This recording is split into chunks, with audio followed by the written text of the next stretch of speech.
Hola, hola y bienvenidos otra vez a lectura, este audio de Rayuela.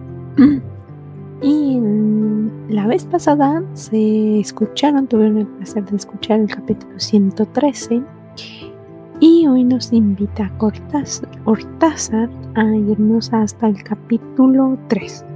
No es muy largo, no es muy corto, creo que es un capítulo normal. Espero que lo disfruten, pónganse cómodos y empecemos. Capítulo 3. El tercer cigarrillo del insomnio se quemaba en la boca de Horacio Oliveira, sentado en la cama. Una o dos veces había pasado levemente la mano por el pelo de la maga, dormida contra él. Era la madrugada del lunes. Había dejado irse la tarde y la noche del domingo, leyendo, escuchando discos, levantándose alternativamente para calentar café o cebar mate. Al final de un cuarteto de Haydn, la maga se había dormido y Oliveira, sin ganas de seguir escuchando, desenchufó el tocadisco desde la cama. El disco siguió girando unas pocas vueltas, ya sin que ningún sonido brotara del parlante. No sabía por qué, pero esa inercia estúpida lo había hecho pensar en los movimientos aparentemente inútiles de algunos insectos, de algunos niños. No podía dormir. Fumaba mirando la ventana abierta. La buhardilla donde a veces un violinista con joroba estudiaba hasta la tarde. No hacía calor, pero el cuerpo de la maga le calentaba la pierna y el flanco derecho. Se apartó poco a poco. Pensó que la noche iba a ser larga. Se sentía muy bien, como siempre que la maga y él habían conseguido llegar al final de un encuentro sin chocar y sin exasperarse. Le importaba muy poco la carta de su hermano, rotundo abogado rosiriano, que producía 4 pliegos de papel avión acerca de los deberes filiales y ciudadanos malbaratados por Oliveira.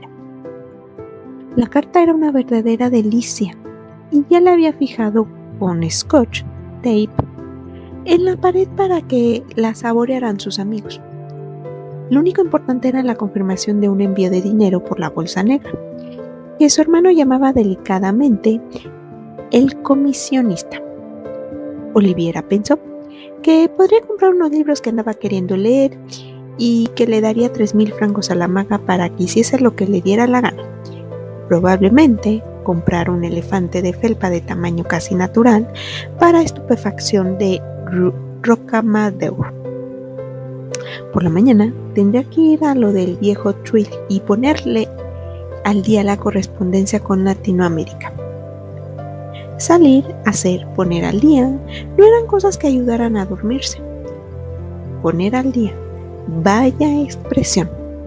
Hacer algo, hacer el bien, hacer pis, hacer tiempo, la acción en todas sus barajas. Pero detrás de toda acción había una protesta, porque todo hacer significaba salir de para llegar a, o mover algo para que estuviera aquí y no allí, o entrar en esa casa en vez de no entrar, o entrar en la de al lado.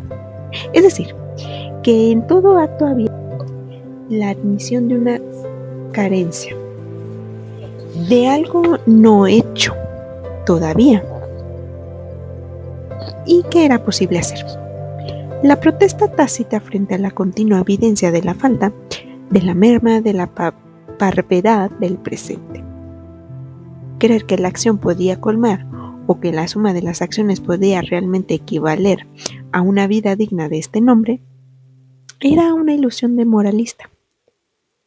Valía más renunciar, porque la renuncia a la acción era la protesta misma y no su máscara. Oliveira encendió otro cigarrillo y su mínimo hacer lo obligó a sonreírse irónicamente y tomarse el pelo en el acto mismo. Poco le importaban los análisis superficiales, casi siempre vaciados por la distracción, por las trampas filológicas. Lo único cierto era el peso en la boca del estómago. La sospecha física de que algo andaba bien, de que casi nunca había andado bien. No era ni siquiera un problema, sino haberse negado desde temprano a las mentiras colectivas o a la soledad rencorosa del que se pone a estudiar los isótopos radioactivos o la presidencia de Bartolomé Mitre. Si algo había elegido desde joven era no defenderse mediante la rápida y ansiosa acumulación de una cultura, truco por excelencia de la clase media argentina, para untar el cuerpo a la realidad nacional y a cualquier otra y creerse a salvo del vacío que le rodeaba. Tal vez, gracias a esa especie de fiaca sistemática, como la definía su camarada Traveler, se había librado de ingresar en ese orden fariseo, en el que militaban muchos amigos suyos, en general de buena fe, porque la cosa era posible, había ejemplos, que esquivaba el fondo de los problemas mediante una especialización de cualquier orden, cuyo ejercicio confería, irónicamente, las más altas ejecutorias de argentinidad. Por lo demás, le parecía tramposo y fácil mezclar problemas históricos como el ser argentino o esquimal, con problemas como el de la acción o la renuncia. Había vivido lo suficiente para sospechar eso que, pegado a las narices de cualquiera, se le escapa con la mayor frecuencia, el peso del sujeto en la noción del objeto. La Maca era de las pocas que no olvidaban jamás que la cara de un tipo influía siempre en la idea que pudiera hacerse del comunismo o la civilización cretomicénica, y que la forma de sus manos estaba presente en lo que su dueño pudiera sentir frente a Ghirlandaio o Dostoyevsky. Por eso, Oliviera tendía a admitir que su grupo sanguíneo, el hecho de haber pasado la infancia rodeado de tíos majestuosos, unos amores contrariados en la adolescencia y una facilidad para la astenia, podían ser factores de primer orden en su cosmovisión. Era clase media, era porteño, era colegio nacional, y esas cosas no se arreglan así nomás. Lo malo estaba en que, a fuerza de temer la excesiva localización de los puntos de vista, había terminado por pesar y hasta aceptar demasiado el sí y el no de todo, a mirar desde el fiel los platillos de la balanza. En París todo le era Buenos Aires y viceversa. En lo más zancado del amor padecía, acababa y acataba la pérdida y el olvido. Actitud perniciosamente cómoda y hasta fácil, a poco que se volviera un reflejo y una técnica. La lucidez terrible del paralítico, la ceguera del atleta perfectamente estúpido.